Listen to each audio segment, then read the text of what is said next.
Mettre en place une fiscalité unifiée des entreprises en Europe. C'est l'objectif de la communication présentée mardi par la Commission européenne.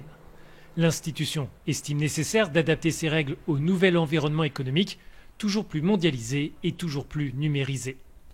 Ce sont des milliards d'euros qui disparaissent chaque année des caisses publiques à l'heure où toutes les ressources sont nécessaires pour la relance.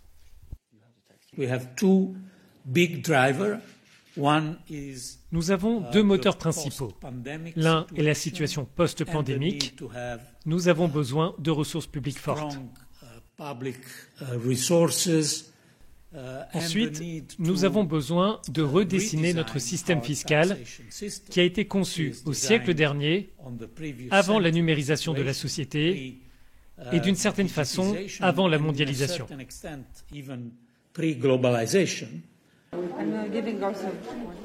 La Commission veut mettre un terme à la bataille fiscale que se livrent les États membres pour attirer les entreprises et les investissements.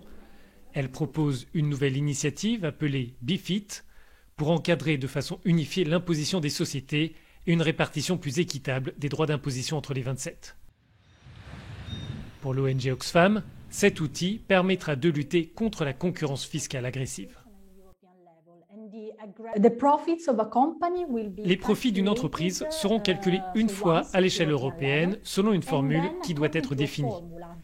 Elle sera définie en fonction de différents facteurs comme par exemple les ventes, le nombre d'employés et selon cette formule, les profits seront distribués entre les États membres.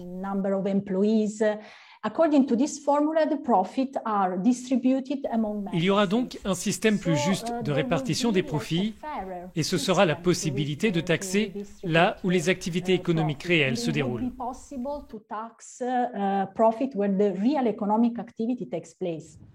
Les tentatives d'harmonisation fiscale de l'Union ont souvent échoué. Des États membres comme l'Irlande, le Luxembourg ou les Pays-Bas veulent pouvoir maintenir un taux d'imposition plus faible. Mais aujourd'hui, la donne est différente. Une négociation mondiale est en cours au sein de l'OCDE pour lutter contre l'évitement fiscal des géants du numérique. Les États-Unis plaident pour un taux mondial minimum de 21%. De part et d'autre de l'Atlantique, les autorités cherchent donc des ressources pour financer les plans de relance.